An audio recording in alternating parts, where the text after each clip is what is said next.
Alors, est-ce qu'on est prêt? Tout à fait prêt. Oh, top, top, top. On est prêt. Bah bien sûr qu'on est prêt. Parfait, on est prêt. On est prêt. C'est bon, au taquet. On est prêt, oui, oui. Merci de lancer le jingle, s'il vous plaît.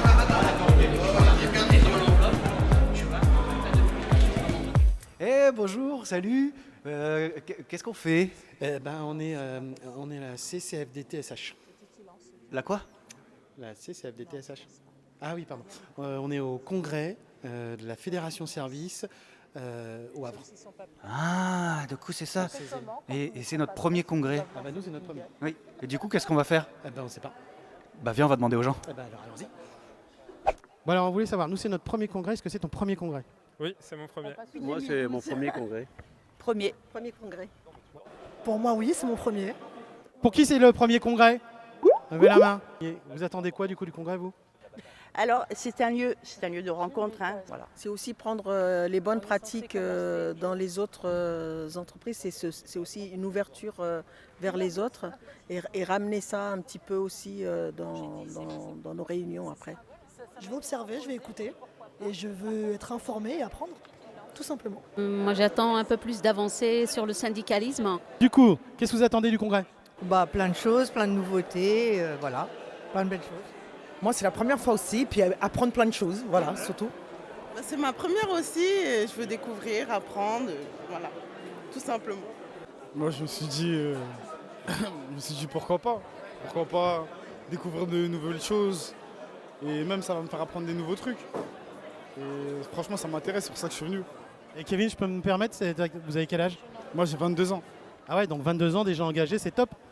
Bon, c'est difficile d'engager les gens de 22 ans dans l'hôtellerie? En vrai, il faut juste leur expliquer. Après, quand on leur explique bien, on arrive à les engager, ça va.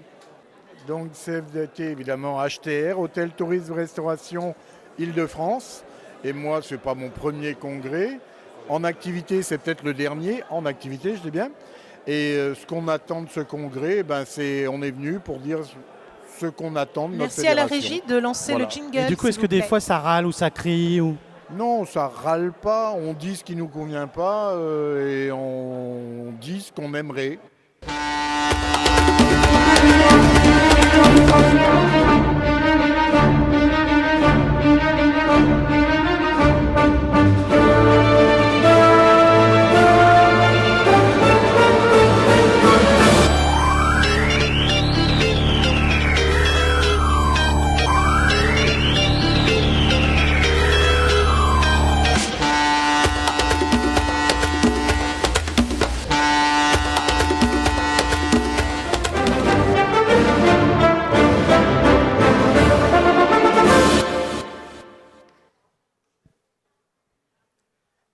Chers camarades, bienvenue à tous pour cette deuxième journée du 16e congrès de la Fédération des services.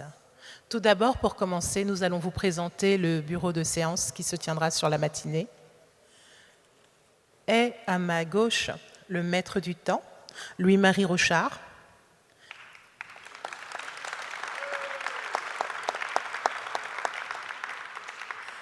À la gauche de Louis-Marie se trouve Laurence Dutel.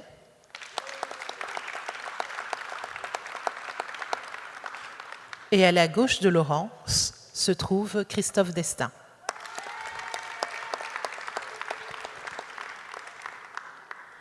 Et à ma droite, Serge Picon.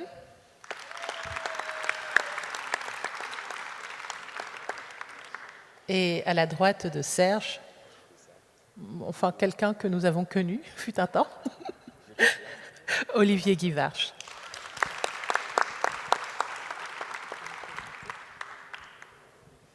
Et comme présidente, Betty Soudet.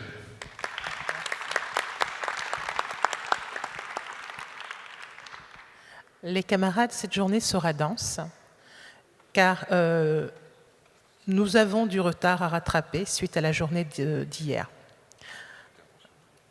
Donc tout d'abord, commençons par l'intervention du rapporteur de la commission des mandats à la tribune, Monsieur Serge Guignan. Merci à Serge de monter.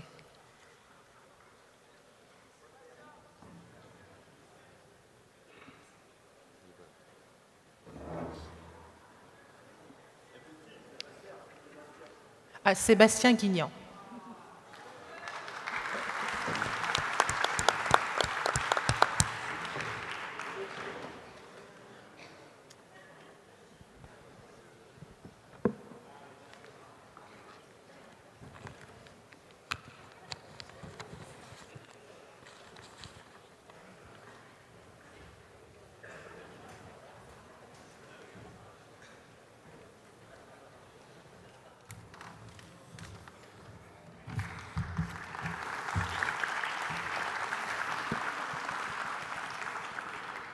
Alors, bonjour à tous. Les membres de la commission des mandats s'est réunis hier, donc le 13 juin, à 17h, et ont vérifié les documents suivants. Bordereau statistique de clôture du SSPVC de l'année 2022. Alors excusez-moi parce que c'est la première fois que je suis comme ça devant plein de monde comme ça.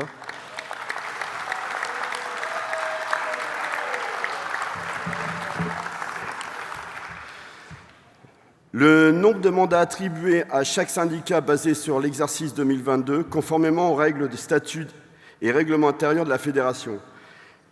Les documents émanant du syndicat pour désigner leur porteur de mandat, ainsi que le pouvoir pour les syndicats empêchés de venir. La liste d'émargement pour le retrait des mandats. Les résultats sont les suivants. Nombre de mandats potentiels, 2831. Nombre de mandats inscrits, 2628, soit 92,83%. Nombre des mandats retirés et validés, 2615, soit 99,89% des mandats inscrits. C'est le dernier chiffre qui servira pour les opérations de vote à venir. La commission des mandats a vérifié également la validité des candidatures présentées par les syndicats, tant pour l'élection du bureau fédéral que pour l'élection de la commission de contrôle financier et la commission de résolution du Congrès. Bon, je respire. Hein. Pour l'élection du bureau fédéral, elle a pris acte du retrait de 0 candidature. Le nombre de candidats présentés par le syndicat est de 33 pour 30 sièges potentiels. La commission des mandats a été saisie de recours particuliers de la part de syndicats non présents. 2 syndicats ont donné procuration hors délai statutaire. La commission des mandats a décidé d'accepter ces procurations et souhaite rappeler l'importance de respecter les délais. Pour l'élection de la commission de contrôle financier, elle a pris acte du retrait de 0 candidature. Le nombre de candidats est de 4 pour 4 sièges potentiels.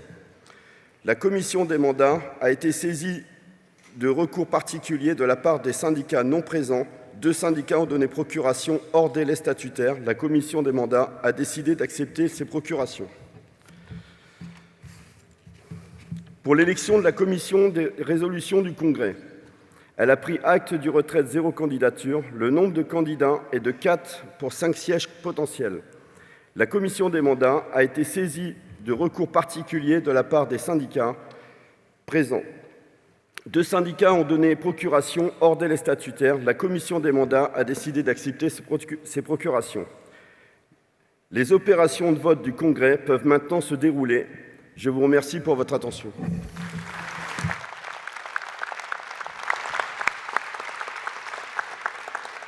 Merci Sébastien pour ce compte rendu. Et d'ores et déjà, les votes à venir seront des votes électroniques pour l'ensemble des textes et se feront donc par mandat. Et pour ce qui est de l'élection du bureau fédéral, ce sera un vote à l'urne. Nous enchaînons donc nos travaux et va devoir commencer donc l'intervention des syndicats. Est appelé pour l'intervention actuelle le Finistère, Virginie Jouan, et doit se préparer Stéphane Petit de Manche pour le syndicat Meurthe-et-Moselle-Meuse.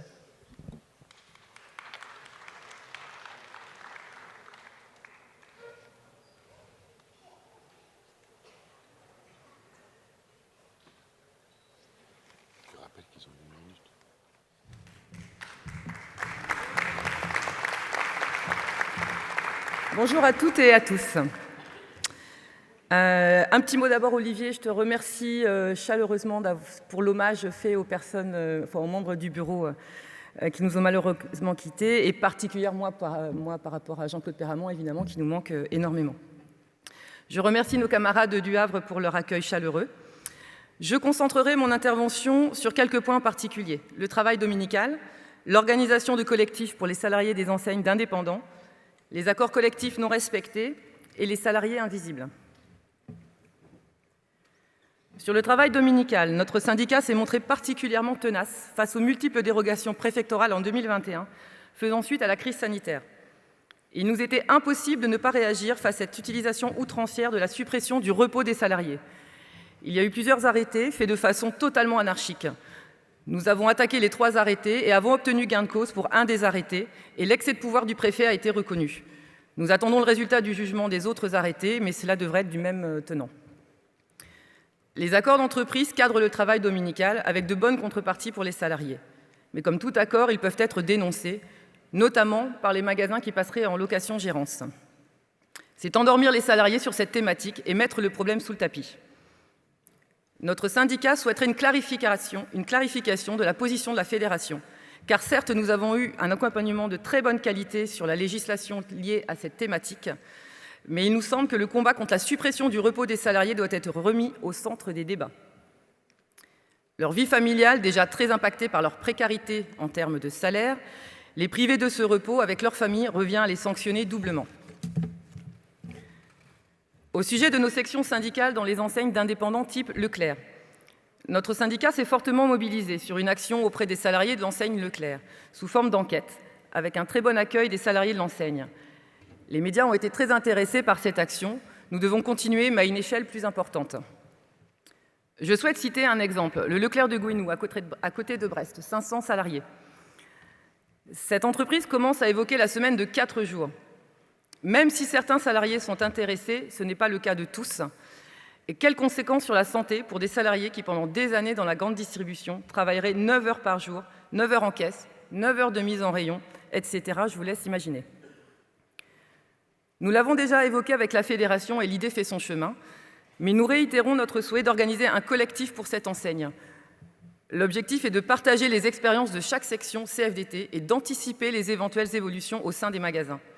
L'enseigne Leclerc, même s'ils sont indépendants, savent très bien se coordonner. Les représentants des salariés doivent pouvoir le faire également.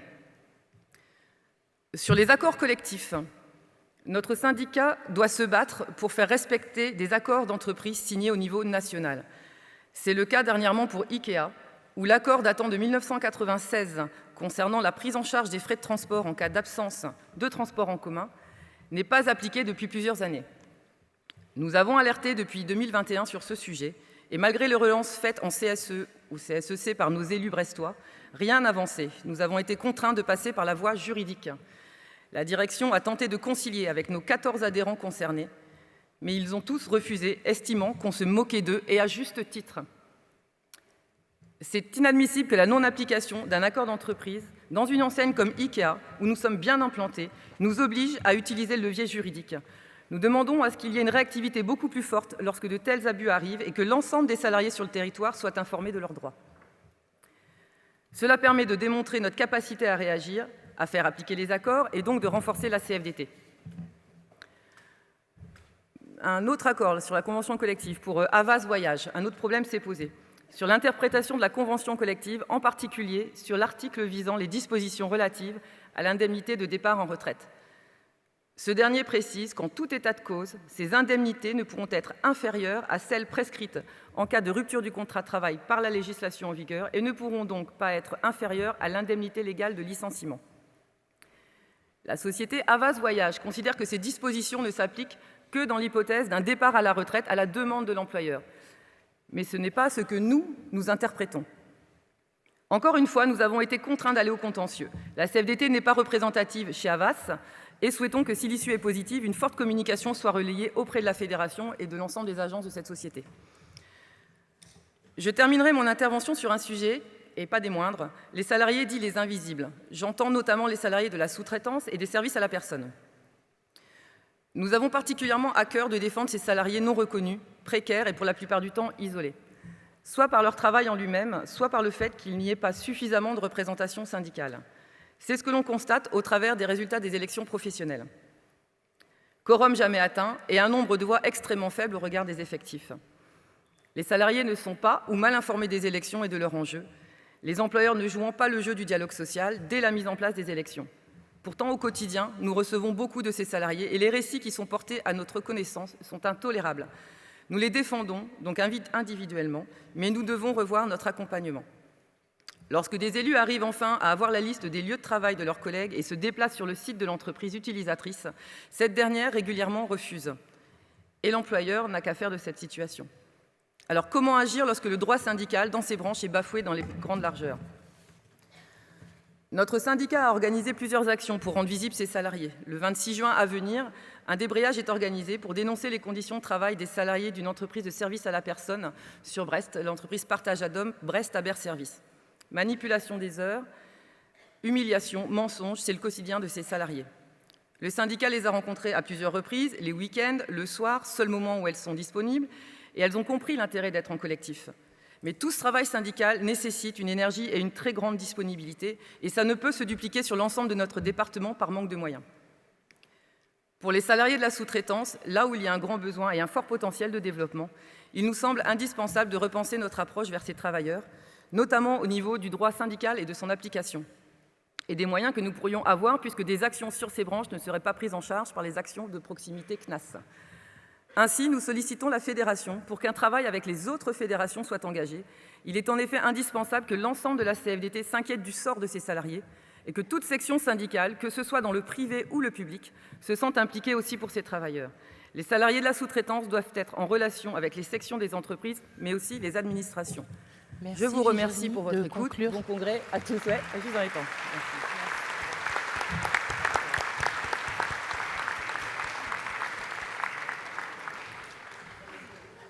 Est attendu pour le syndicat Meurthe-et-Moselle Stéphane Petit-Demanche et se prépare Philippe Hureau. Nous vous rappelons que le temps imparti pour les prises de parole est de 8 minutes maximum. Merci.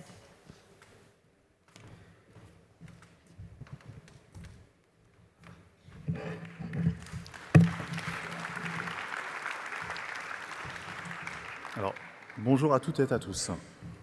Après de nombreux échanges au sein de notre syndicat, et au vu de la situation dégradée du dialogue social dans notre pays, j'ai l'opportunité de vous faire partager notre vision de la confiance. Depuis plusieurs mois, nous vivons au rythme de la réforme des retraites. Cela nous a permis de constater que la confiance, lors d'une négociation, prend toute sa place aujourd'hui dans notre rôle de responsable de syndicat. Nous le vivons ensemble, avec nos équipes, dans notre quotidien, à essayer un éternel compromis pour tenter de satisfaire l'ensemble des parties. C'est cette possibilité de penser, agir, débattre, exprimer un point de vue, compter sur les autres, reconnaître la légitimité de l'autre, sans que cela puisse nuire. Ça doit être un fondement de la démocratie, de pouvoir agir et interagir avec les autres. Nous pensons que la confiance, c'est la possibilité de se sentir suffisamment à l'aise pour pouvoir dire ce que l'on pense. La confiance se construit par la loyauté et l'honnêteté des relations que nous tissons. On peut avoir totalement confiance en quelqu'un avec qui on ne partage pas les mêmes points de vue.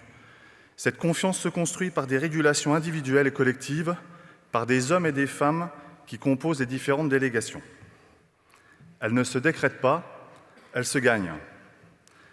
Nous faisons face aujourd'hui à de profondes transformations écologiques, numériques et sociales.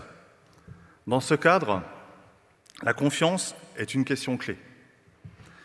Si nous n'avons plus confiance en l'avenir, c'est l'individualisme qui primera.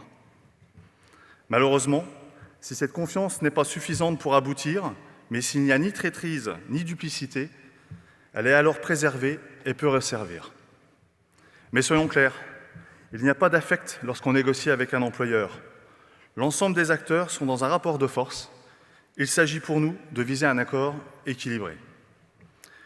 Pour réussir une négociation, il faut 3 principes fondamentaux. Des désaccords, différents acteurs et une volonté d'aboutir. Cela vous rappelle forcément ce qui s'est passé lors de ces derniers mois sur la réforme des retraites. En l'occurrence, le plus dommageable n'est pas d'avoir échoué à aboutir à un accord et qu'aujourd'hui nous soyons en profond désaccord avec l'issue finale, mais c'est la manière, parfois mensongère, employée par les différents intervenants gouvernementaux et de la représentation parlementaire qui porte un coup fatal, voire à une rupture de confiance pour les prochains mois. Malgré tout, nous allons bientôt faire face à de nouvelles échéances sur les conditions de travail, sur l'emploi des seniors, sur le partage des richesses en entreprise. La CFDT n'a pas pour habitude de pratiquer la stratégie de la chaise vide. Il va bien falloir se retrouver à la table des négociations et engager le dialogue. Le dilemme ne sera pas simple à gérer. Et quelle stratégie devons-nous adopter? Durant cette séquence, notre organisation, par ses positions, ses propositions, sa mobilisation, a su capitaliser sur l'engouement des salariés. Nous avons su élargir notre audience en rendant visible un monde du travail dont le gouvernement a sous-estimé la souffrance et les aspirations. Ce printemps des syndicats tranche avec l'état crépusculaire dans lequel se trouve le gouvernement, qui continue à payer l'usage du 49.3 pour faire adopter une réforme impopulaire. Bloqué au Parlement par l'absence de majorité absolue, l'horizon contraint par les 100 jours fixés par le Président de la République, la Première ministre aura impérativement besoin de s'appuyer sur les partenaires sociaux. À ce moment, nous aurons une réelle occasion de peser sur les débats et de redorer le blason de la démocratie sociale. Pour conclure, le ou la nouvelle secrétaire générale de notre organisation aura la lourde tâche d'impulser un nouveau climat de confiance avec ou sans Madame Borne, mais toujours avec Emmanuel Macron. Espérons que celui-ci aura l'intelligence et la volonté d'instaurer un dialogue social de qualité qui permettra enfin des avancées sociales pour l'ensemble des salariés du privé et du public. Et je vous remercie de m'avoir apporté votre attention et je vous souhaite un bon congrès. Merci Stéphane. Monte donc à la tribune Philippe Hureau et se prépare Zinab Bellambri pour HTR, Île-de-France.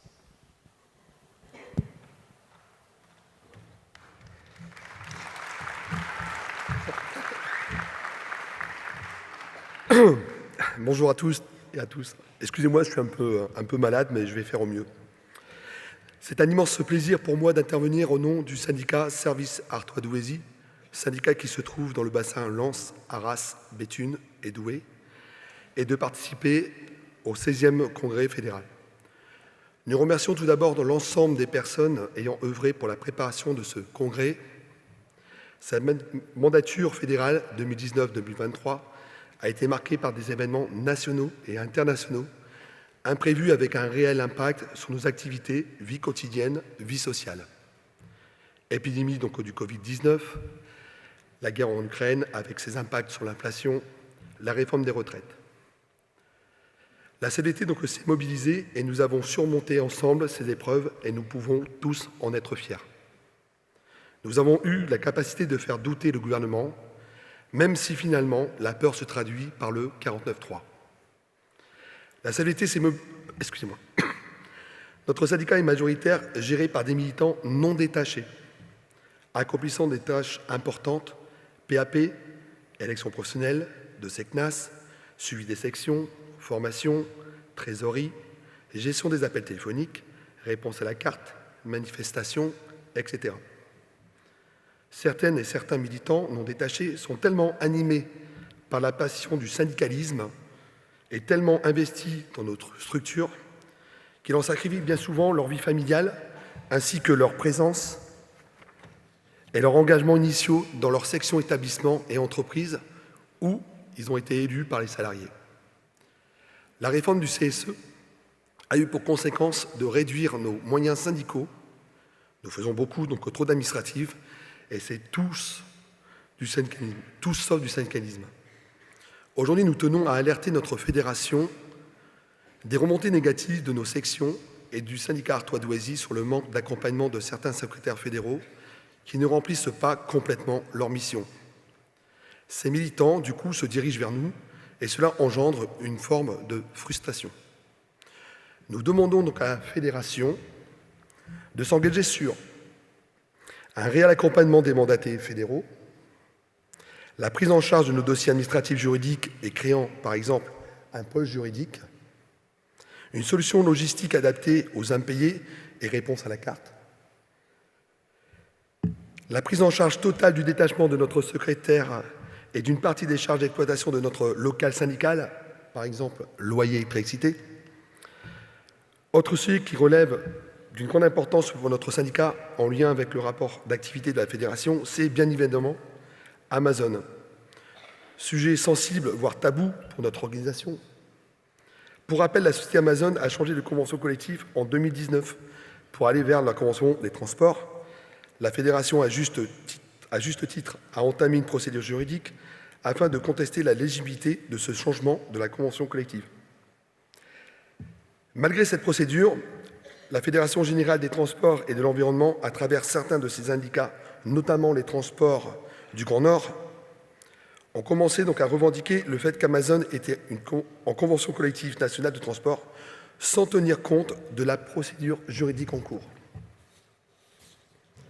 La conséquence pour notre syndicat est la perte de plus de 150 adhérents sur le site de l'Auvin-Plan, car pour eux, cela donc leur semblait légitime que cette section soit chez eux. Malgré plusieurs tentatives de pression de leur part, nous n'avons pas cédé à leurs menaces.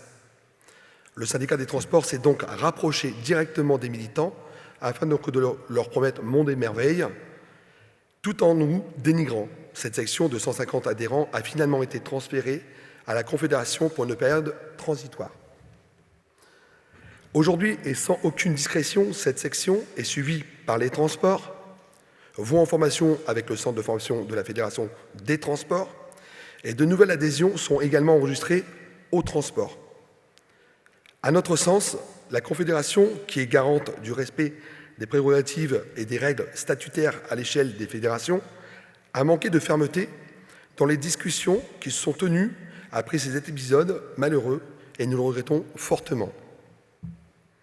La crainte à l'avenir est que notre secteur de la logistique soit capté par la FGTE.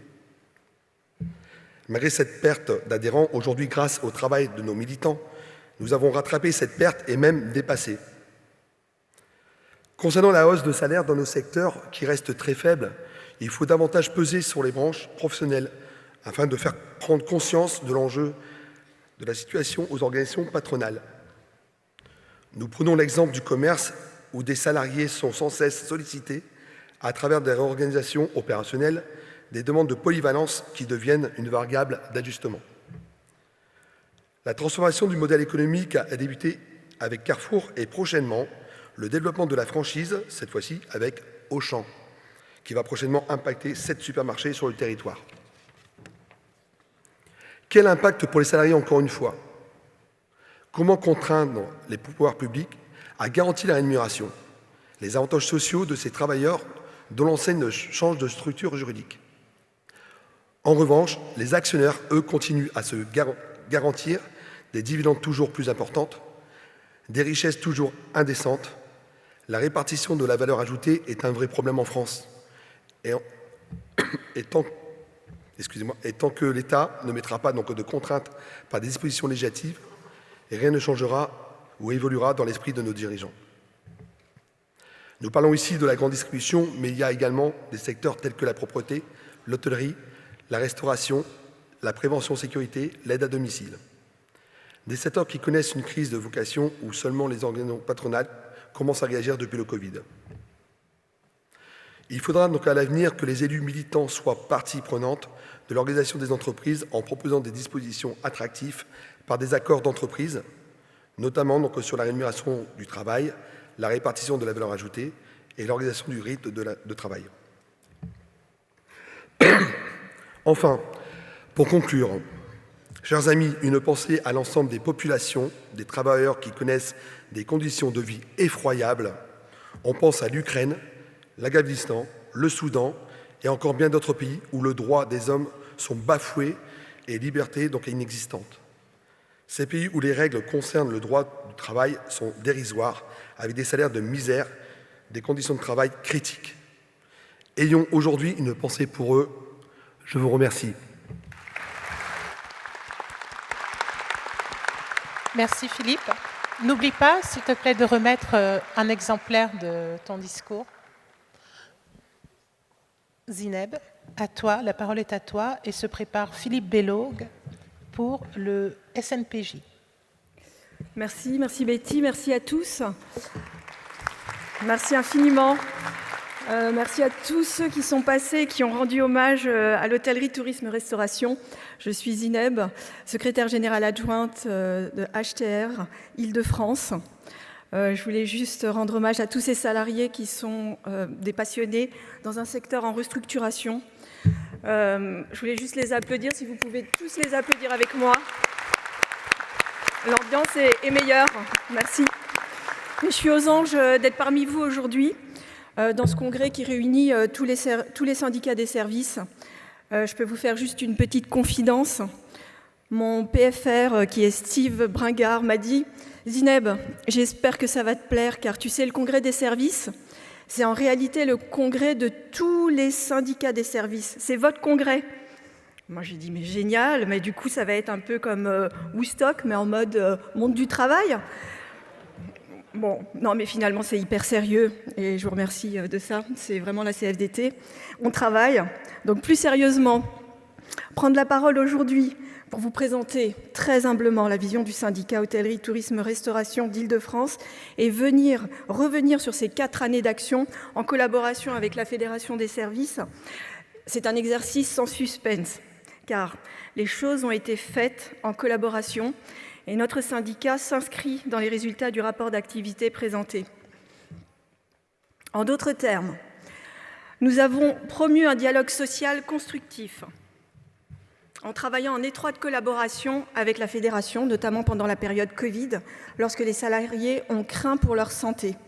Nous avons œuvré pour le développement de l'avenir professionnel de notre secteur, mis à rude épreuve durant la pandémie.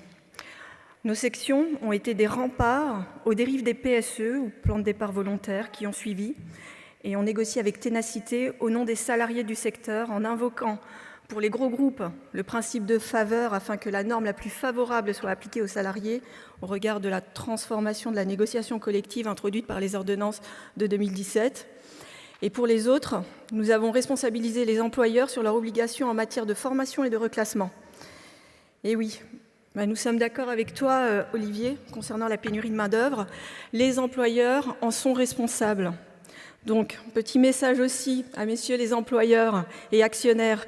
Il serait temps d'accorder davantage de sens au travail et bien évidemment un salaire équitable.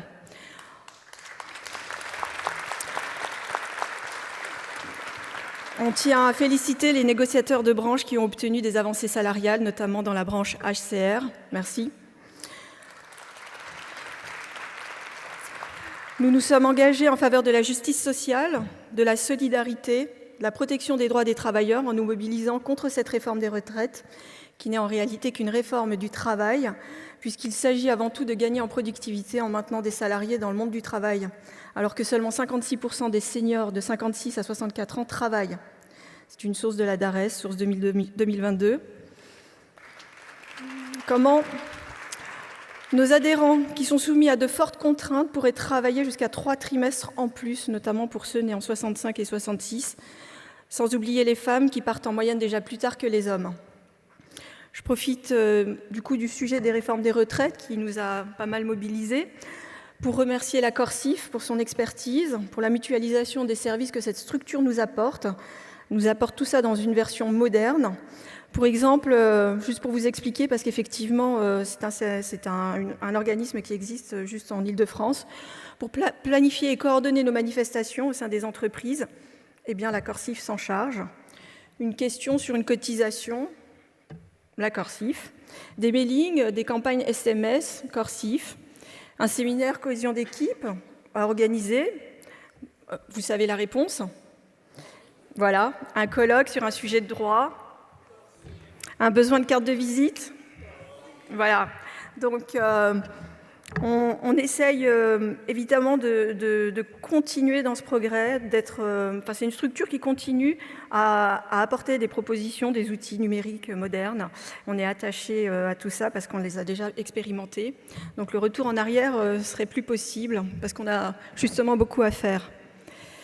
Notamment continuer de mettre en avant la pénibilité des travailleurs, de toutes ces professions des services qui travaillent dans une réalité humainement inacceptable. C'est vraiment dans ce sens qu'un des principaux actes de notre action a été la défense des conditions de travail, la qualité de vie des travailleurs et travailleuses. Nous avons participé aux campagnes pour lutter contre la précarité et les inégalités, comme la marche des essentiels, comme les violences sexistes et sexuelles. Et oui, Olivier, la charte a été signée depuis pas mal de temps.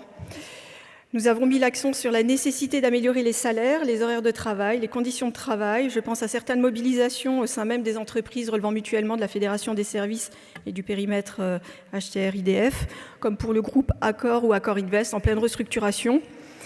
Une pensée à Pascal Surgé, négociateur en branche HCR, coordinateur national pour Accor Invest, qui s'apprête à passer le flambeau. Merci à lui. Nous avons également œuvré pour la formation, le développement professionnel des travailleurs pour que les employeurs puissent former plutôt que licencier, en encourageant l'accès à la formation continue via le CEP, en soutenant la reconversion professionnelle dans les secteurs en restructuration, en invoquant le dispositif Transco. Nous croyons fermement que l'investissement dans les compétences et le développement personnel est essentiel pour assurer la pérennité des emplois dans le secteur des services. Dans ce sens, et pour assurer la formation de nos délégués syndicaux et le développement de la représentation CFDT au sein des entreprises, nous avons organisé des formations PAP et des colloques sur des thématiques précises en faisant appel à des experts du droit du travail, du réseau CFDT, comme pour le dernier exemple en date, la semaine dernière, sur le sujet de la sanction disciplinaire.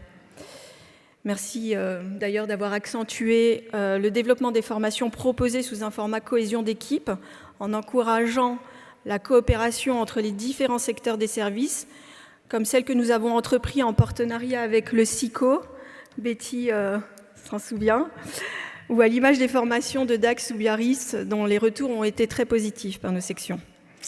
Nous avons organisé des rencontres pour renforcer les liens avec les négociateurs en branche. Je pense au collectif Restauration Rapide notamment, car on est forcément des créateurs de liens.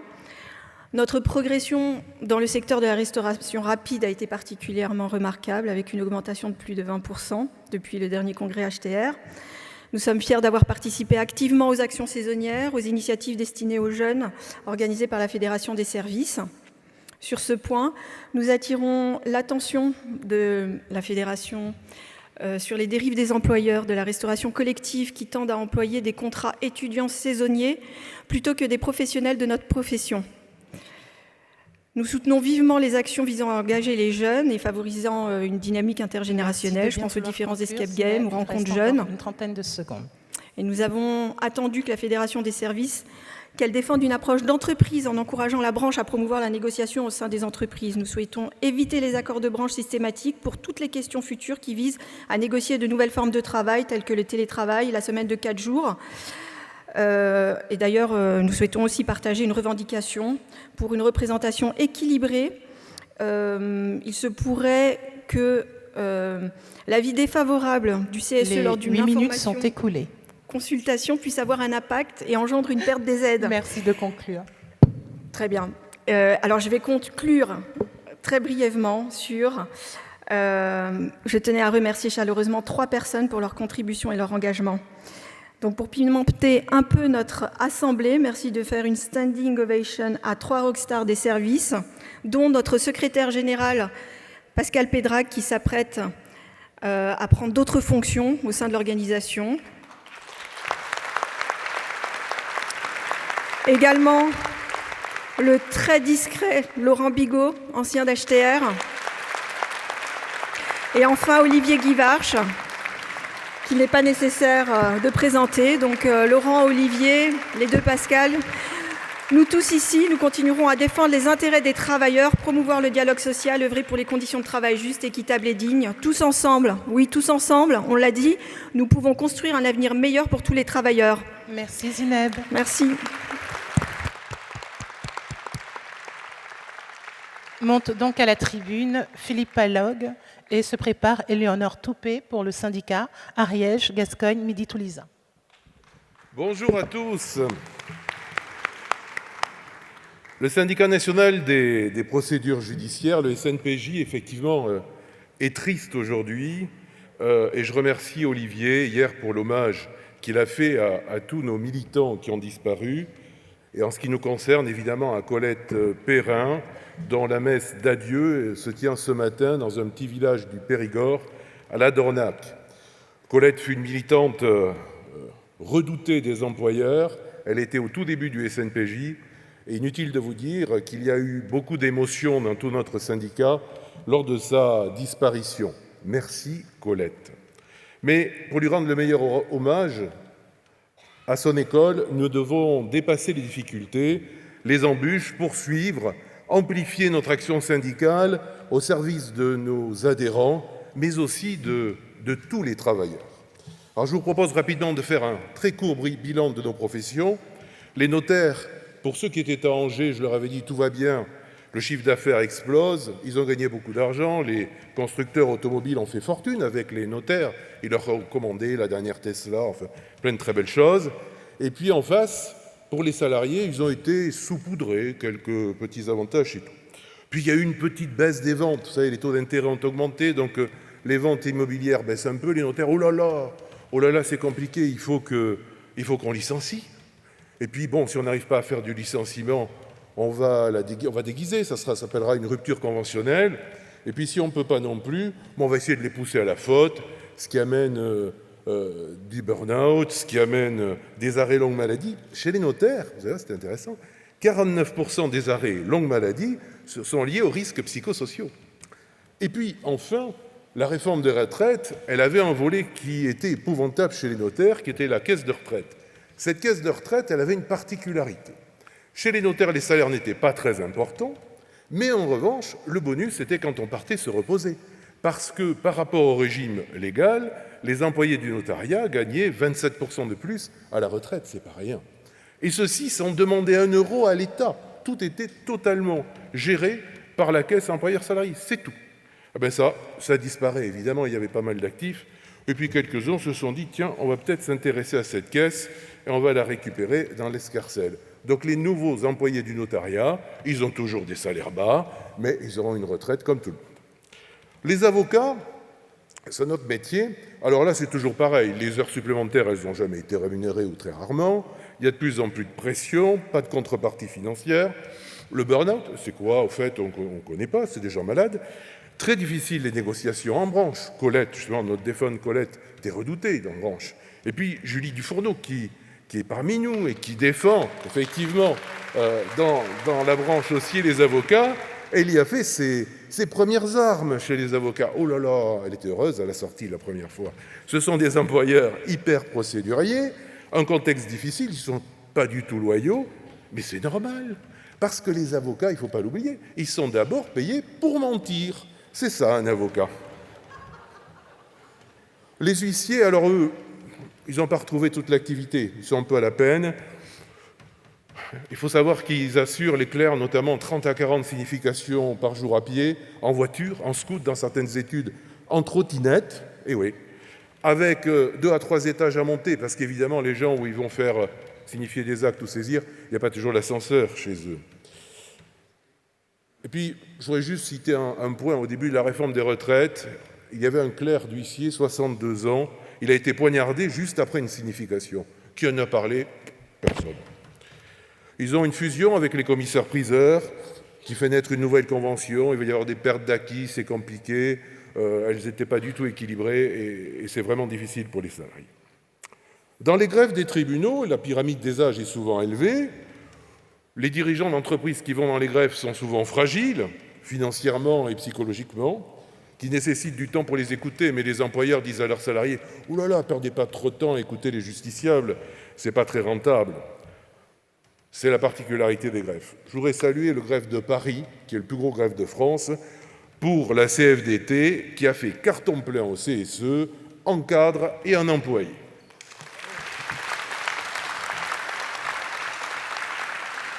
Et puis il y a les administrateurs et mandataires judiciaires. Alors là, tout va bien. Tout va bien, il y avait effectivement la crise, ça repart. C'est comme le Mars, vous savez, c'est Mars, ça repart. Le secteur recrute maintenant à tout va. Il y a une négociation dans le cadre d'un rapprochement de branches qui est compliquée. Il y a parfois besoin du soutien de la fédération là. Récemment encore, on sollicite Stéphanie Dayan, qui est très disponible et c'est vraiment heureux et appréciable. Une chose est certaine, il y a des constantes à toutes ces professions et c'est l'évolution un peu des métiers. Premièrement, des regroupements de structures. Les salariés en tirent rarement profit. Les CSE, il y en a plus, bien sûr, s'il y a plus de salariés. Mais en fait, peu de CSE efficaces. Parce que ces CSE, en fait, ils sont souvent téléguidés, voire montés directement par les employeurs. Parce qu'il n'y a quand même pas des grosses structures. On est souvent supérieur à 10, entre 10 et 20, rarement plus de 50. Et puis il y a un autre phénomène, c'est l'arrivée de nombreux professionnels au statut salarié. Ça, c'est propre à nos professions. Maintenant, il y a des notaires salariés, il y a des administrateurs salariés, enfin, il y a pas mal. Ou de collaborateurs qui sont super diplômés, mais qui ne cherchent plus de CDI. Ça, c'est nouveau. Moi, par rapport à ma génération, ça surprend. Mais ils cherchent, vous disent-ils, une expérience. Et ça veut dire quoi? Ça veut dire que les employeurs en profitent. Parce que face à une expérience, on rémunère peu. Donc, on amène des salaires à la baisse. Un collaborateur coûte alors pas beaucoup plus cher qu'une assistante, et puis se voit imposer des horaires considérables, bien évidemment. Alors, le SNPJ et ses réalisations. Depuis la nouvelle gouvernance, mars 2022, nous avions des objectifs. Augmenter nos adhérents, d'abord, bien sûr, comme tous. Nous sommes en net, adhésion et radiation, à plus 12,6% depuis le mois de mars, et nous en sommes ravis. Philippe, encore 1 minute 30 pour conclure, s'il te plaît. Pardon? Encore 1 minute 30 pour conclure. D'accord, très vite. Merci à nos militants qui se mobilisent, répondent toujours, communiquent, envoient des tracts. Tous ces tracts sont contrôlés par notre Conseil constitutionnel. Nous en avons un au SNPJ, il s'appelle Lise Verdier. Elle est là-bas, certains la connaissent. Puis celui-là, il est efficace. Merci à l'action de la Conf, je l'ai dit, aux retraites. Nous avons digitalisé le syndicat. C'est quelque chose de nouveau parce que nous sommes éparpillés partout. Et puis, nous avons aussi adhéré à la charte contre la prévention, pour la prévention des violences sexistes et sexuelles. Il fallait quand même le faire. Nous allons continuer nos challenges. Et avant de terminer, je voudrais remercier Olivier Guivarch pour tout son investissement à la Fédération et avoir su fédérer une équipe efficace. Les résultats sont là. 30 secondes. J'y vais et je le tiendrai. Si je peux me permettre, je voudrais inviter les futurs grands électeurs, vous savez qu'il va falloir élire le bureau fédéral, etc., la CE, à choisir au sein de la commission exécutive, non pas ce coup-ci un secrétaire général, mais une secrétaire générale. Choisissez... Ouais, non, mais faut la choisir. Choisissez-la, par exemple, avec des jolies petites lunettes rondes. Qu'elle soit rassurante, qu'elle soit compétente, avec un sourire de tous les instants et qui porte magnifiquement bien le béret orange. Je vous remercie.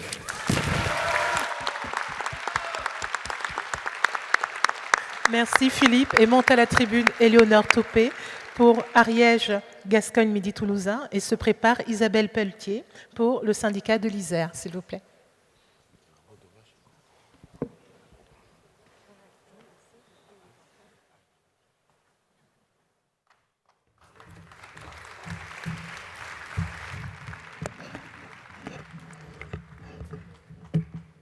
Bonjour à tous.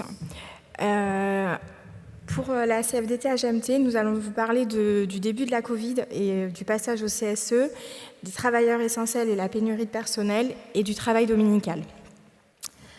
La CFDT HMT, Ariège, Gascogne, Midi, Toulousain, a dû s'adapter, comme tous, aux difficultés de façon réactive afin d'accompagner les militants et les adhérents dans les changements importants des passages en CSE tout au long de la crise du Covid. Ces changements ont été rythmés par les séries de confinements et les batteries de textes législatifs.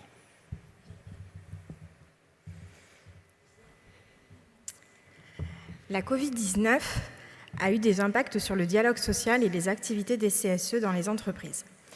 Les mesures de distanciation sociale, les restrictions de déplacement et les fermetures temporaires ont affecté les réunions et les interactions entre les membres du CSE. De nombreuses entreprises ont dû s'adapter pour mettre en place des réunions en visio ou des procédures de consultation à distance pour respecter les mesures de sécurité liées à la pandémie. La pandémie de Covid-19 a entraîné d'importantes perturbations dans de nombreuses entreprises, ce qui a conduit à des restructurations, des licenciements et des fermetures d'entreprises. Ces changements ont souvent été négociés entre les employeurs et la CFDT dans leurs entreprises. La fusion des IRP a modifié les modalités de négociation collective. La suppression du CHSCT a rendu plus complexe le recours aux expertises. Pour rappel, la C2SCT ne dispose pas de personnalité morale. La Covid-19 a mis en évidence la nécessité de protéger la santé et la sécurité des travailleurs. La CFDT a joué un rôle clé dans la défense des droits des travailleurs et dans la négociation d'accords pour garantir des conditions de travail sûres pendant la pandémie. En raison des restrictions liées à la pandémie et de la crise économique qui en a découlé, il y a eu un recul des mouvements de grève en France. Les syndicats ont dû s'adapter à de nouvelles contraintes et trouver de nouveaux moyens d'exprimer leurs revendications, comme les manifestations en ligne ou les actions symboliques. La pandémie a accéléré la numérisation et le développement du télétravail. Cela a modifié les conditions de travail et les relations professionnelles, ce qui a nécessité une adaptation des syndicats pour défendre les droits des travailleurs dans ce nouveau contexte. Ces impacts ont varié d'une entreprise à l'autre et d'un secteur à l'autre. Le syndicalisme a été bouleversé de façon générale. La pandémie de Covid-19 a mis en évidence l'importance des travailleurs essentiels et a souligné la pénurie de main-d'œuvre dans certains secteurs d'activité. Les mesures de confinement, les restrictions de voyage et les fermetures d'entreprises ont entraîné des perturbations majeures sur le marché du travail. Dans certains secteurs, comme la santé et les soins aux personnes âgées, la demande de main-d'œuvre a augmenté de manière significative, tandis que l'offre de travailleurs qualifiés est insuffisante pour répondre à cette demande croissante. Les travailleurs du commerce alimentaire ont été confrontés à des heures supplémentaires, à une pression accrue et à une fatigue chronique en raison du manque de personnel. Les restrictions de voyage ont limité l'arrivée des travailleurs saisonniers et migrants qui jouent un rôle essentiel dans ces secteurs. Cela a entraîné des difficultés de récolte et d'approvisionnement des supermarchés. Pour remédier à ces pénuries de main-d'œuvre, certains pays ont pris des mesures telles que l'assouplissement des restrictions de voyage pour les travailleurs saisonniers, l'incitation à la reconversion professionnelle vers des secteurs en demande, l'augmentation des salaires et des avantages sociaux pour attirer davantage de travailleurs.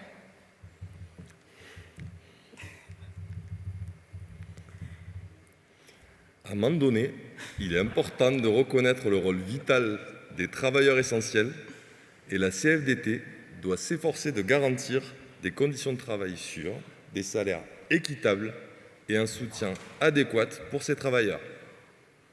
Ces pénuries de main-d'œuvre dans certains secteurs d'activité soulignent la nécessité de promouvoir des politiques de travail solides, de favoriser l'éducation, la formation dans des domaines essentiels et de soutenir les travailleurs dans leurs emplois. Un dernier point, on va vous parler du travail dominical. Donc, la CFDT AGMT, en appui avec l'inspection du travail, a demandé à la justice la fermeture des établissements casinos de la région toulousaine sur le dimanche après-midi en raison de leur fonctionnement automatique avec des agents de sécurité. Nous avons gagné en première instance le 30 juillet 2020, une décision confirmée le 8 juin 2021 par la Cour d'appel de Toulouse dans son arrêt. Celle-ci rappelle les empiètements des agents de sécurité sur les activités normalement dévolues aux salariés des supermarchés. Une décision définitivement confirmée par la Cour de cassation le 26 octobre 2022 qui déboute Casino en dernier ressort. Nous espérons que cette décision fasse jurisprudence et entraîne la fermeture des magasins Casino qui fonctionnent avec des agents de sécurité le dimanche après-midi.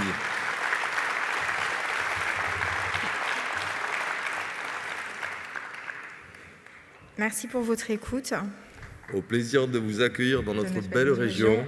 Et comme on dit chez nous, Adishtaz. Adishatz. Merci à vous deux. Donc, Isabelle Pelletier vient de m'informer que le syndicat ne prendra pas la parole. Et donc, monte à la tribune Steve Manteau pour le syndicat de Lille et se prépare pour le SICO. Plus Patricia Virfollet, mais Frédéric Hubert et Fatima Benzemra. Merci.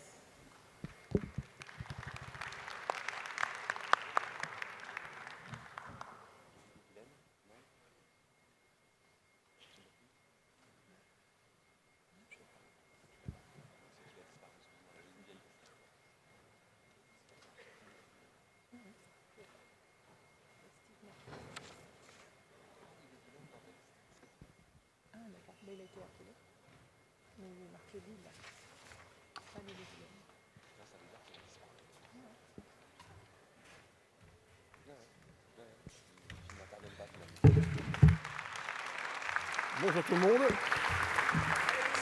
Ça fait plaisir de vous voir. Le syndicat de Lille avait tellement de choses à vous dire qu'on a dû faire des choix. Donc avant tout, une précision s'impose de nos jours. Cette intervention n'a pas été rédigée par une intelligence artificielle, mais par nous. Donc, alors, pour commencer, je vais vous parler de mon secteur, qui est les grands magasins d'habillement. Et ensuite, on prendra un peu de hauteur. Je suis délégué syndical de région chez Primark, pour toute la moitié nord de la France, c'est-à-dire 9 magasins, bientôt 10. Parmi les enseignes du textile, Primark, c'est une sorte de monstre, par la taille des magasins, par ses méthodes, par ses résultats, par sa politique avec les syndicats. Mais Primark, qui est un groupe d'origine irlandaise, ne reflète pas du tout l'état du marché français, parce que même sans vente sur Internet, Primark marche très très très bien. Et ce n'est pas le cas de tout le monde. Vous l'aurez certainement remarqué, dans l'habillement, on a perdu quelques grandes enseignes du textile ces dernières années. Camailleux, Pinky, Koukaï, San Marina, Célio, André, Gap. Bon, je ne vais pas disserter sur les causes réelles et supposées de cette hécatombe. Ce n'est pas mon propos ici, je voudrais plutôt exprimer un regret. Nous avons le sentiment que nous aurions pu, en tant qu'organisation syndicale, être meilleurs. Alors peut-être que certains d'entre vous ont été très bons, mais nous, je pense qu'on a vraiment pu être meilleurs. Je ne dis pas qu'on aurait pu éviter les fermetures, mais sûrement nous aurions pu mieux accompagner les salariés. Il nous a manqué d'organiser une véritable convergence des acteurs syndicaux des grandes enseignes du textile. Alors je pense qu'il est encore temps de le faire, entre syndicats d'un même territoire, d'une même région, voire d'un même centre commercial, avec l'appui de la Fédé, parce que ce qui arrive aujourd'hui peut arriver encore demain. Face aux difficultés du secteur de l'habillement, comment est-ce qu'on pourrait accompagner les élus CSE et les mandatés face aux difficultés? Il y a certainement quelque chose à construire, que ce soit en termes de formation que de méthode. Si l'accompagnement juridique, ça va de soi, à condition d'avoir les moyens ou de les mutualiser, sur le plan humain, ce sont des situations très difficiles à vivre pour les élus et pour les mandatés. Et là, c'est plus particulièrement que nous sommes dans notre rôle, ce qui nous différencie par exemple d'un cabinet d'avocats qui doit rester strictement professionnel. Nous, on sera toujours là pour les copains, parce que vous le savez, on n'est jamais seul à la CFDT et il faut le rappeler. Voilà. Merci. Et du coup, on peut enchaîner sur les parcours de formation militants. Tout le monde en parle, c'est un sujet qu'il faut creuser un peu, et vous connaissez tous le même paradoxe, je pense, que chez nous. On refuse des formations aux adhérents parce qu'il n'y a pas de place, et puis on annule des formations parce qu'il n'y a pas d'inscrits. Et à la fin, on se retrouve avec des mandatés qui sont sans formation adaptée à leur mandat pendant 4 ans. Alors moi, j'ai un RH régional qui me dit que, selon lui, la CFDT dispose de la meilleure offre de formation syndicale par sa variété et sa qualité. Bon, je sais qu'il veut me flatter pour me ramollir et ça ne marche pas, mais enfin, il a peut-être quand même raison. Donc, nous avons besoin de parcours de formation clés en main, avec un cheminement, des thématiques spécifiques aux mandatés en fonction de leur entreprise, comme il existe un parcours de formation du mandaté fédéral. Sur le même schéma, on pense qu'on pourrait imaginer plusieurs parcours type du mandaté par le syndicat, facilement modulables, avec une fiche de suivi simple, parce que vous le savez, on a tous du travail. Et si ça se trouve, ça existe déjà peut-être chez d'autres syndicats, ou en tout cas, ça va se faire. Alors plutôt que de tout réinventer, si ça existe et si on le fait, partageons. Et pour ça, on a déjà un outil, l'ARC existe, puisqu'il existe, autant s'en servir. Et là, on pourrait échanger, mettre à disposition des parcours types et les documents qui vont avec, partager nos retours d'expérience et faire évoluer le dispositif. Donc c'est une piste qu'on voulait vous donner. Sans aucune transition, je vais vous parler des zones à faible émission mobilité, qu'on appelle aujourd'hui ZFE-M. Alors qu'est-ce que c'est? Pour circuler dans les territoires placés en zone à faible émission mobilité, le certificat à qualité de l'air deviendra obligatoire. Dans ces zones, les véhicules les plus polluants, les critères 5, 4 et 3, pourront être soumis à des restrictions de circulation et les collectivités territoriales seront libres de fixer des règles plus strictes. C'est prévu pour 2025, c'est-à-dire demain. Qu'est-ce que ça veut dire? Alors certes, c'est un grand pas vers un avenir dans lequel on respirera peut-être un peu mieux.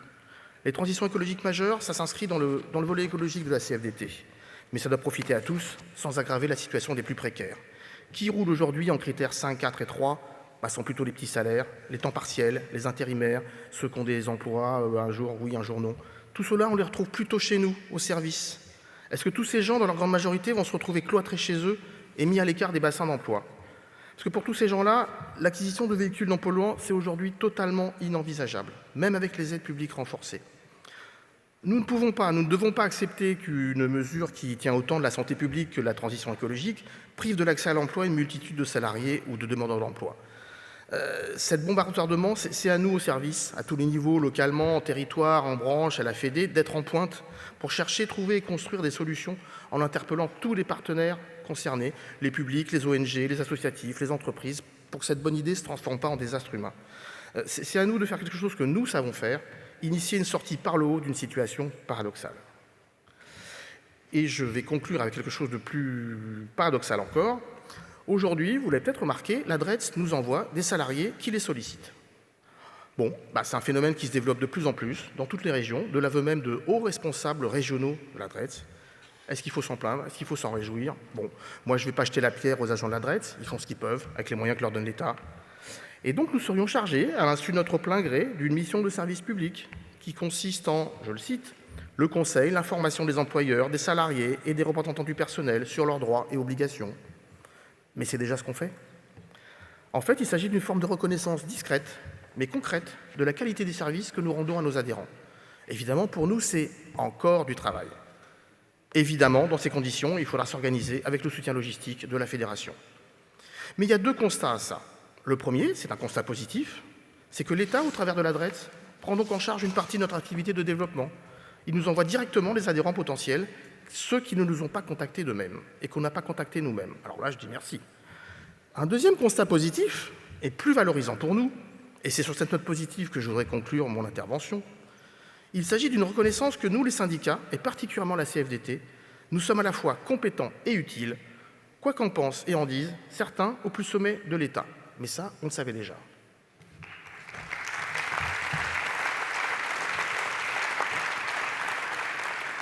Alors enfin, comme aux Oscars ou au César, quelques remerciements, mais qui s'imposent.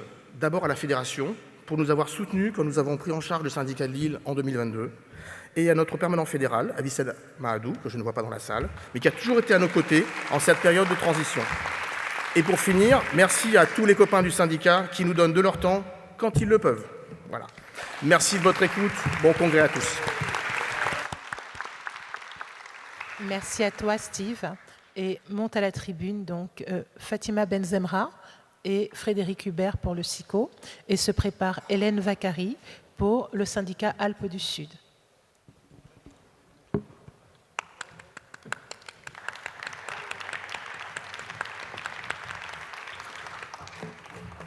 Il est forte la lumière.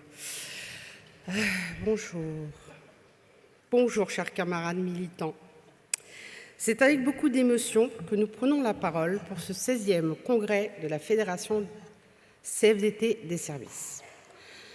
Dans l'émotion, oui, tout simplement parce que cette mandature qui s'achève voit partir de nombreuses personnes qui ont contribué à renforcer et à faire grandir l'équipe présente ici devant vous pour animer, organiser et structurer le SICO CFDT.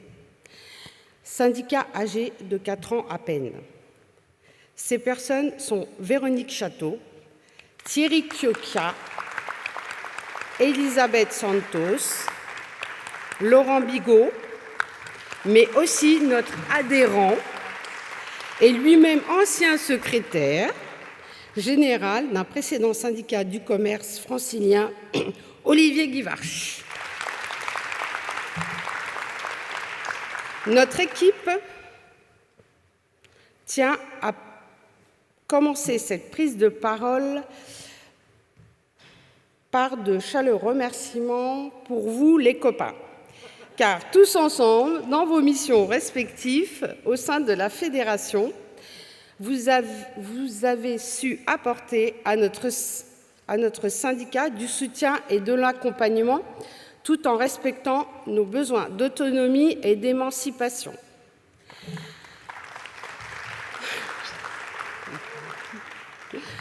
Nous allons nous manquer et nous espérons réussir à porter l'héritage que vous nous avez laissé riche d'implication, de dévouement et de détermination.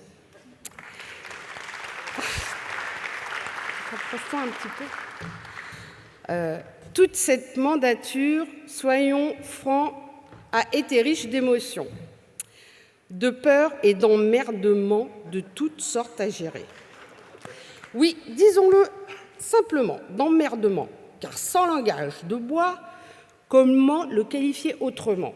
Emmerdement numéro 1.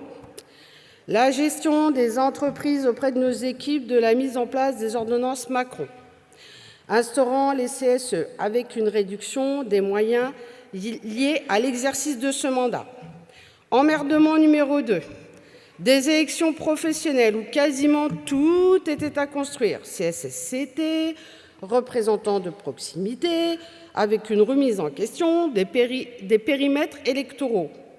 Puis, emmerdement numéro 3, presque à cheval sur la fin des derniers périmètres du cycle électoral, l'accompagnement dans le maintien ou le retour dans l'activité des salariés de notre champ du commerce, sous l'égide d'ordonnances devenues médicales avec la crise de la Covid. Soulignons ici, le courage des salariés du commerce.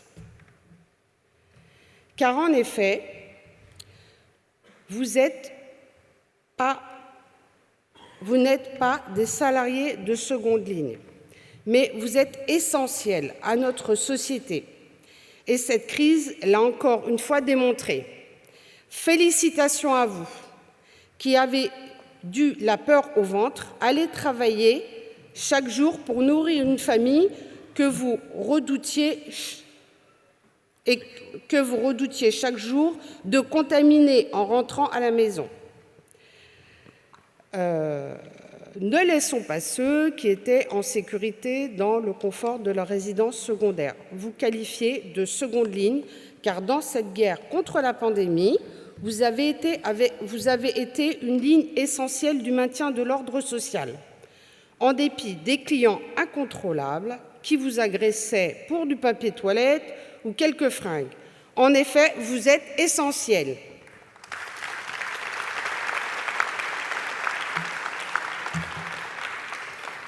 Alors, reprenons le décompte de nos emmerdes. Par la suite, 20, emmerde numéro 4. À peine sortie de la pandémie, la gestion des 3 réformes structurantes touchant des millions de salariés, que sont la réforme du chômage, la réforme de la formation professionnelle et la réforme des retraites. C'est ainsi que 4 ans ont passé en un clin d'œil, car revient au moment où nous échangions aujourd'hui le nouveau cycle des élections professionnelles avec le renouvellement des CSE, pour lesquels nous devons répondre à des questions dont le droit positif lui-même n'a pas encore la réponse du type. Un élu renouvelé dans un mandat au cours du mois peut-il reporter ses heures de délégation annualisées par les ordonnances Macron? Pour info, Lucico offrira l'apéro à celui qui parmi vous aura la réponse.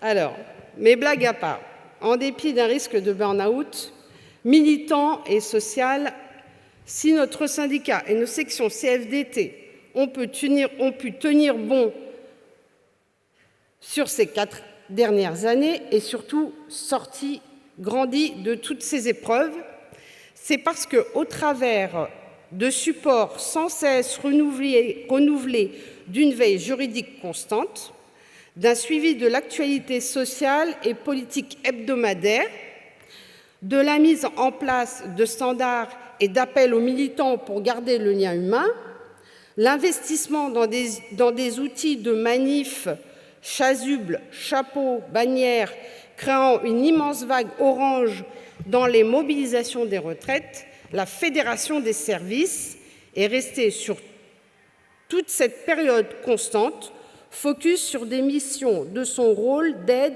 et d'accompagnement des syndicats, et innover sur comment faire autrement de ce que nous faisions auparavant. Pardon. C'est pourquoi nous soutiendrons son bilan d'activité.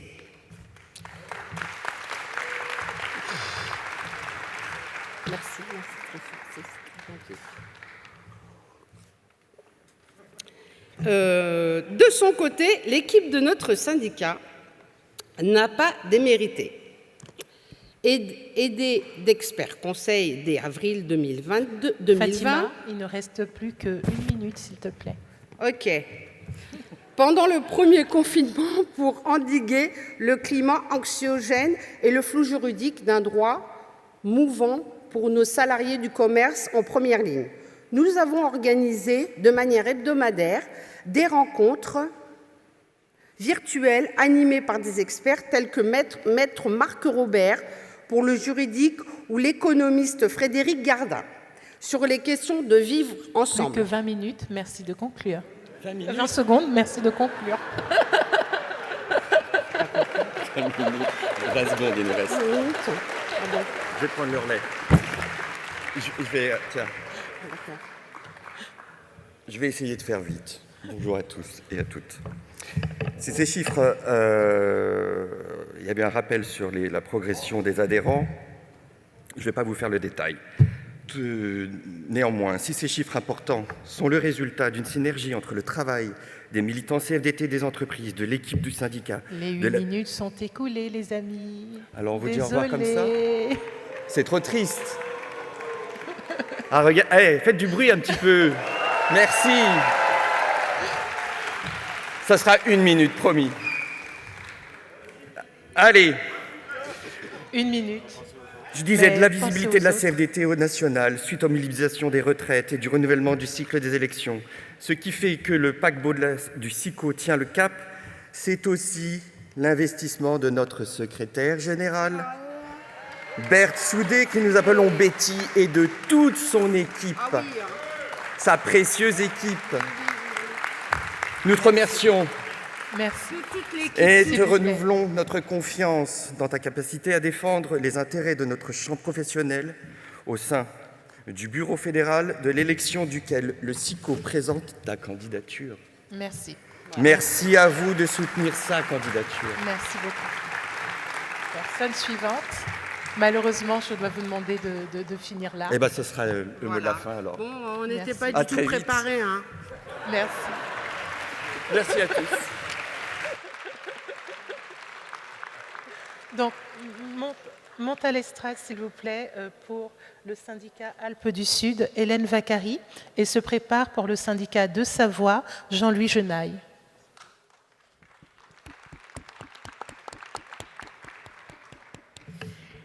Bonjour à toutes et à tous. Je suis Hélène Vacari, salariée de la branche immobilier au sein de Crédit Agricole Services Immobiliers, administrateur de biens que vous connaissez sous l'enseigne Square Habitat. Après la signature par la CFDT de la reconnaissance de l'unité économique et sociale qui regroupe 17 structures sur l'ensemble du territoire national, à peu près 750 salariés, les premières élections ont été organisées de cette UES CACIM et c'est avec une grande fierté que la CFDT a remporté 100% des élections.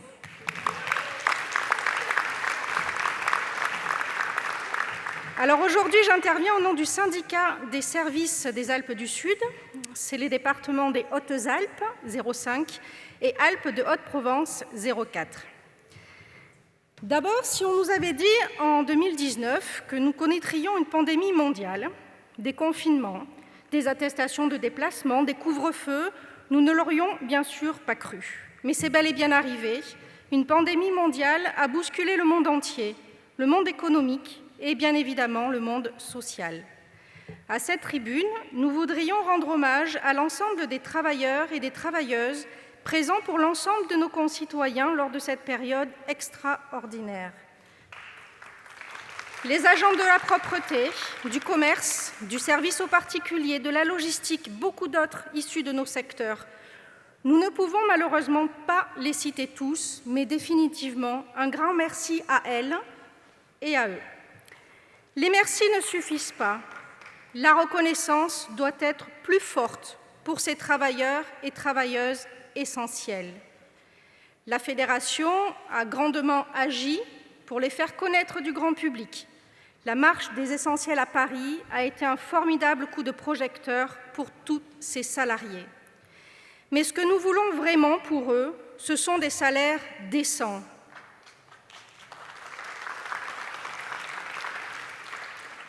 Rester au SMIC toute sa vie devrait tout simplement être interdit dans notre pays.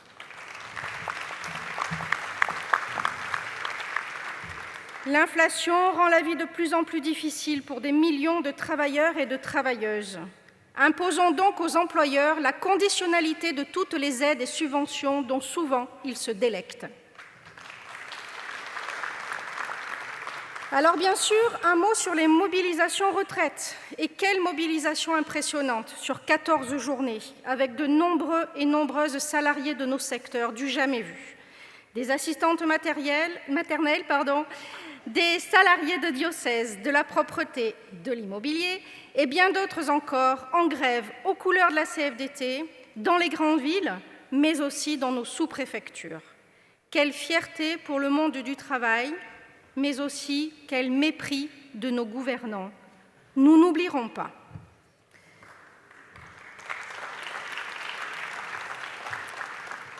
Nous voulions aussi aborder à cette tribune un combat judiciaire porté par notre syndicat des Alpes du Sud contre les violences sexuelles et sexistes. C'est une lutte de tous les jours, une lutte dure et âpre. Nous avons soutenu depuis 2017 4 salariés du commerce agressés sexuellement par leur directeur, ainsi qu'une salariée d'une entreprise de propreté sous-traitante, agressée elle aussi par ce même directeur. Le combat s'est mené devant de multiples instances, la commission de recours amiable de la CPAM, le conseil de prud'homme, le tribunal judiciaire pôle social, la cour d'appel, le tribunal correctionnel, la cour de cassation. D'une manière générale, un vrai parcours du combattant, ou plutôt de combattante, pour toutes ces femmes qui se retrouvent souvent démunies si elles ne trouvent pas les appuis syndicaux ou associatifs. Dans ce dossier, après un premier procès gagné en correctionnel en 2020, le combat a continué contre cette société qui n'avait pas soutenu sa salariée. Et qu'a fait cet employeur dès la connaissance des faits d'agression ? Bien, il a osé émettre des réserves sur le certificat d'accident de travail et par la suite, il a licencié la salariée pour inaptitude. Alors aujourd'hui, la Cour d'appel a reconnu que cette inaptitude était la conséquence de manquements de l'employeur à son obligation légale de sécurité suite à la révélation des faits de harcèlement sexuel et l'a condamné à verser 30 000 € de dommages et intérêts.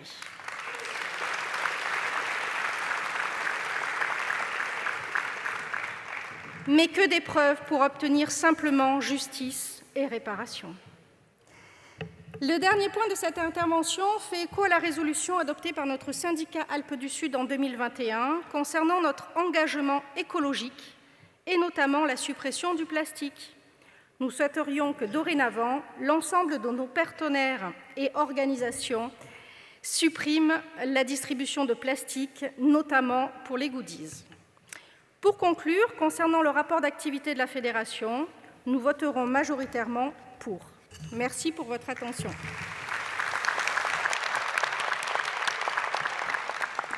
Merci Hélène. Monte à la tribune Jean-Louis Genaille pour les Deux-Savoies et se prépare Nadia Lambda pour la Côte d'Opale. Merci.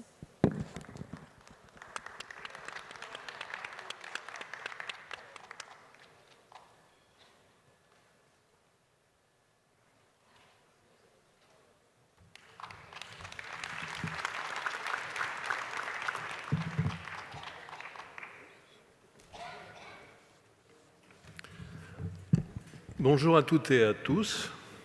Merci à nos camarades normands de nous accueillir dans cette belle ville du Havre. Notre syndicat a travaillé sur l'intervention que nous vous livrons aujourd'hui. Nous sommes d'accord avec le constat du rapport d'activité de diviser en 3 parties ce que nous avons vécu en 4 ans. Il y a eu la phase Covid, période difficile s'il en est. Il a fallu nous adapter. Nous avons donné beaucoup d'infos par mail, téléphone. Nous avons testé avec plus ou moins de bonheur la visio. On remercie au passage la Fédération pour les différents outils qu'elle a mis en place, foire aux questions et autres. Cela nous a permis de bien garder le lien avec les adhérentes et adhérents et aussi militantes et militants. Et dès que nous avons pu, nous avons renoué avec le présentiel. Paradoxalement, on a réussi, en prenant les précautions d'usage, en plein confinement, à réunir nos militantes et militants. En revanche, s'en est suivi une période 2021 ou jusqu'à la moitié de 2022, où on a eu plus de mal à nous réunir régulièrement. Heureusement, aujourd'hui, tout s'est bien remis en place avec l'apport de nouvelles sections, globalement plus jeunes, qui découvrent tranquillement ce qu'est la vie d'un syndicat et se préparer pour l'avenir. Pour l'instant, le mix générationnel fonctionne bien. On dit pour l'instant car parfois on fonde beaucoup d'espoir dans de nouvelles ou nouveaux militants et parfois simplement par les aléas de la vie, on a des déconvenus. Mais restons optimistes. Par rapport à la création de sections et leur accompagnement, nous sommes plutôt bien rodés maintenant. Nous ciblons mieux les endroits où l'on peut s'implanter. Tout récemment, nous avons créé 2 nouvelles sections dans des hôtels du pourtour du lac d'Annecy et nous comptons continuer sur notre lancée avec des élections à l'automne dans 2 autres établissements situés dans le même périmètre.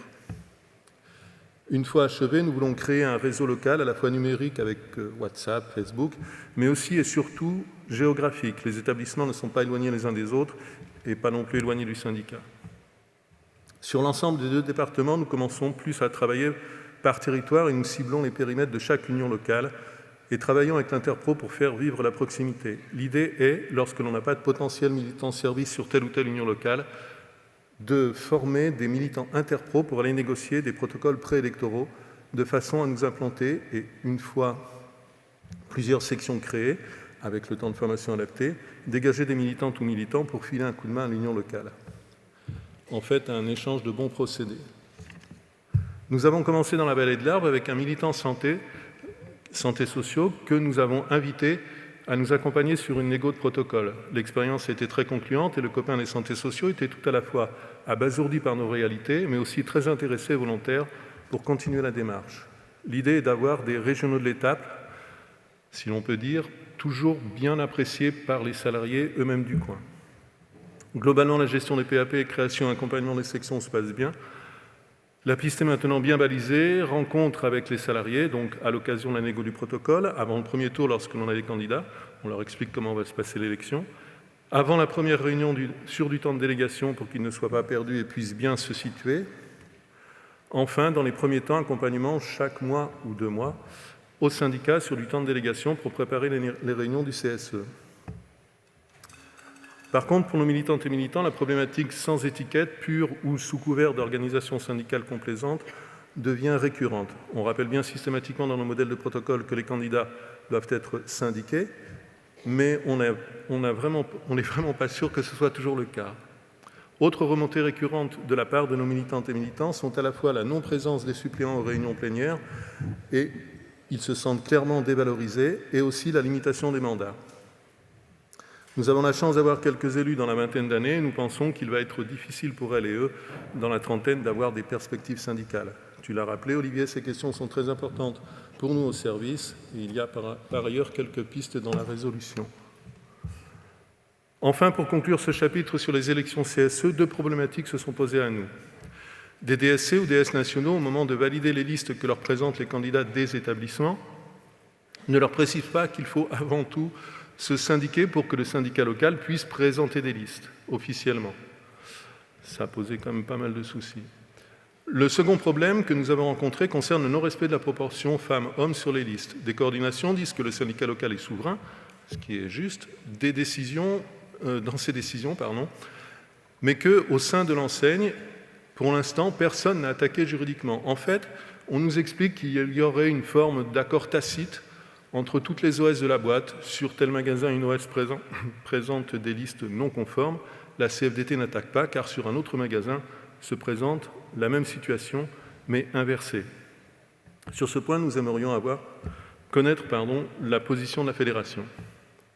Nous pouvons comprendre certaines situations et aimerions être au courant bien avant les élections. Notre souci en local est que nous faisons très attention à ce que les candidats soient adhérents et que les listes soient conformes par rapport à la proportion femmes-hommes. Nos militants et militantes ne comprendraient pas que l'on fasse une entorse sur ces points. Enfin, nous conclurons, car nous avons déjà été un peu longs, par les réformes des retraites. Notre syndicat y a bien pris sa part. Pour être honnête, pour certaines et certains militants, se dégourdir les jambes était très attendu.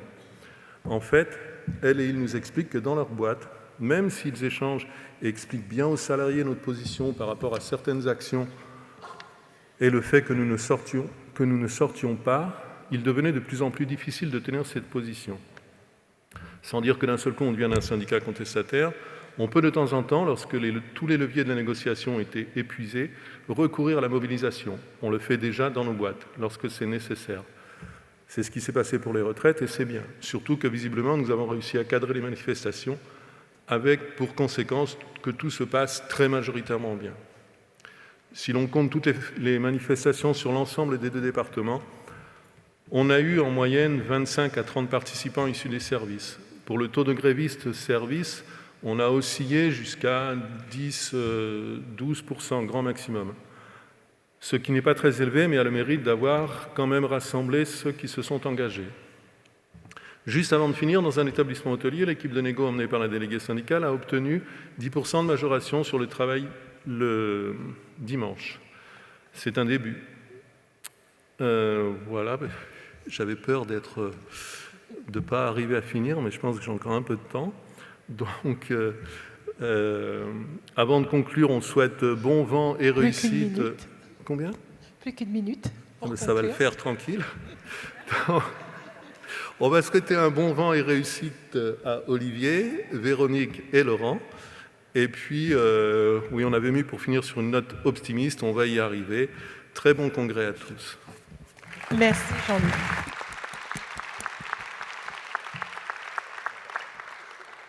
Vient à la tribune Nadia Lambda pour la Côte d'Opale et après sa prise de parole, nous annoncerons la pause. Bonjour à tous.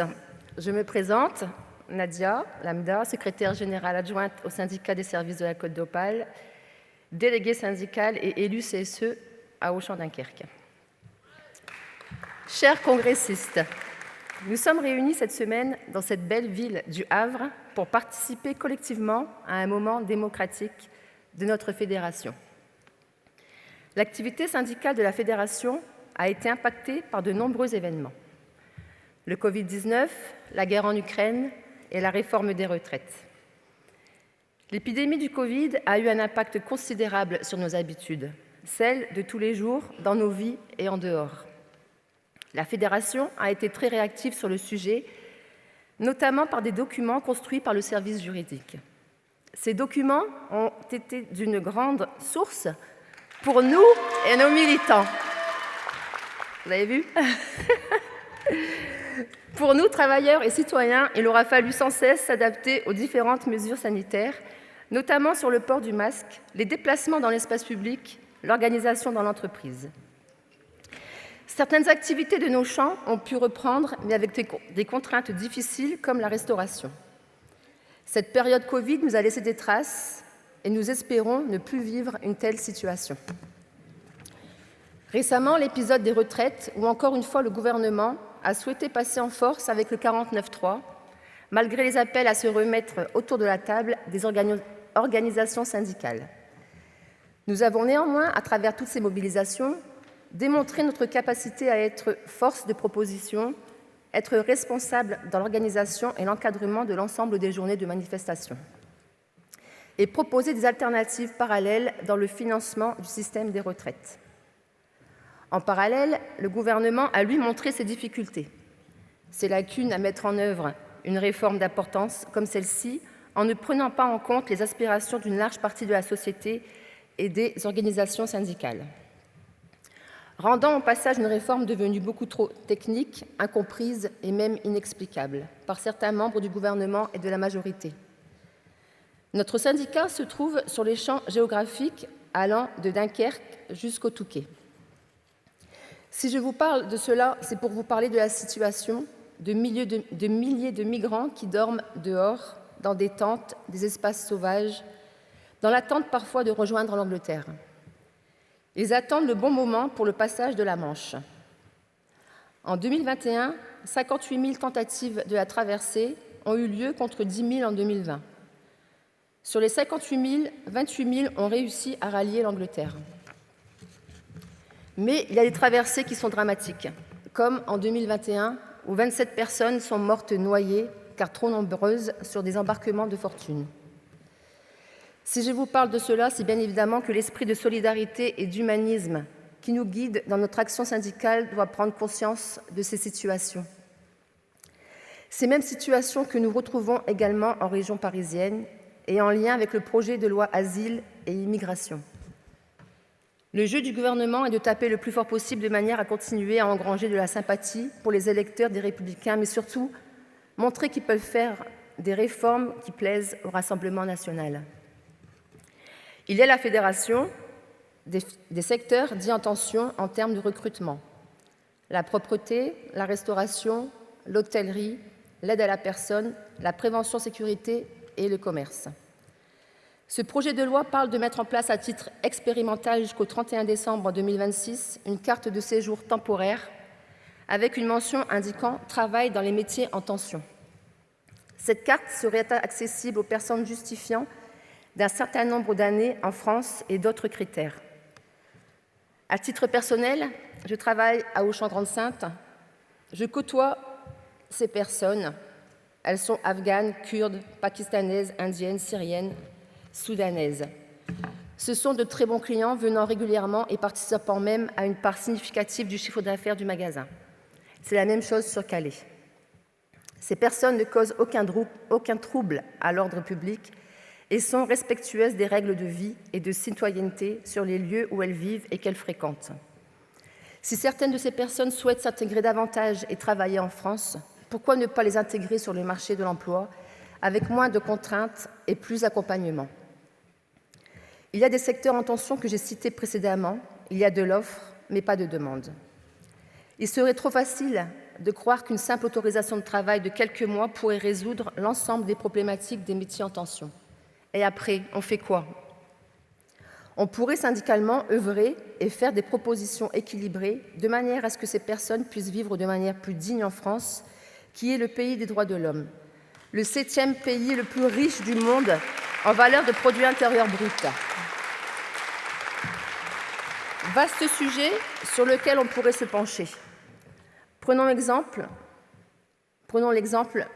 l'Allemagne, qui est souvent citée par la France sur bien d'autres domaines que celui de l'intégration des demandeurs d'asile.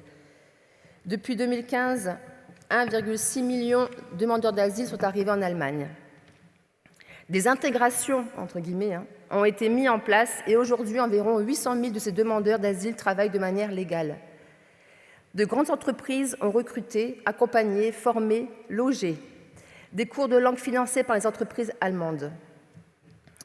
Aujourd'hui, en France, nous sommes loin de cette manière d'intégration. Nous devons nous en inspirer à l'avenir, car la phrase qu'on entend trop souvent qui disait « on n'a déjà pas de travail pour nous, qu'est-ce qu'eux vont faire ?» n'est plus la réalité d'aujourd'hui. Autre sujet d'actualité dans cette mandature est la transformation de certains secteurs d'activité. La grande distribution, notamment Carrefour, qui continue l'intensification des passages de ses magasins en franchise, pas de recul à l'horizon. Récemment, Auchan a annoncé le passage de 7 supermarchés dans les prochains mois en franchise. Derrière tout cela, nous n'avons malheureusement aucun moyen dans nos outils pour contrer ces ravages avec des conséquences lourdes. Destruction d'emplois, perte de rémunération et avantages, intensification de la charge de travail et réorganisation de l'outil de travail. Ces passages en franchise sont aussi le départ d'adhérents et militants qui ne jugent plus nécessaire de rester à la CFDT, car n'y voyant plus d'intérêt, et aussi ils nous ont vus impuissants pour contrer ces transformations. L'ensemble de ces plans sont bien évidemment destinés à optimiser les coûts et les impacts des charges financières pour les mettre ailleurs, notamment dans la poche des actionnaires.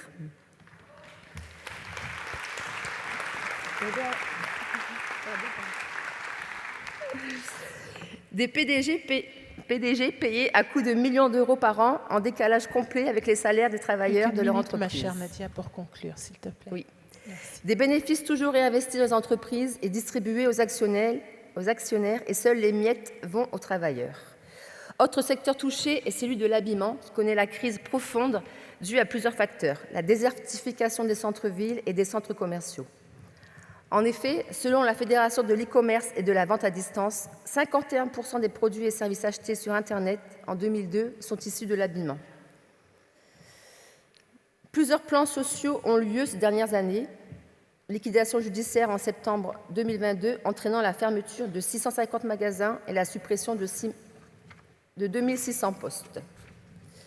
Il y a également Pimki qui connaît un plan social avec de nombreuses fermetures de magasins annoncées dans les 2 à 3 ans. Il faudrait que la fédération prépare au mieux ses militants dans l'anticipation de ces réorganisations, l'analyse des points de vigilance dans ces fermetures et autres plans sociaux. Le temps est écoulé, Nadia.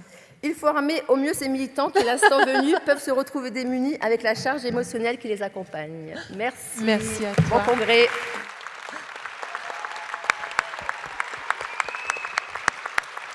Avant de vous laisser partir en pause, quelques annonces. Déjà, le retour en salle est à 11h, s'il vous plaît. Et nous reprendrons les travaux avec l'intervention de l'URI Normandie. Merci à vous, bonne pause et merci de bien vouloir être présent à 11h pile dans la salle.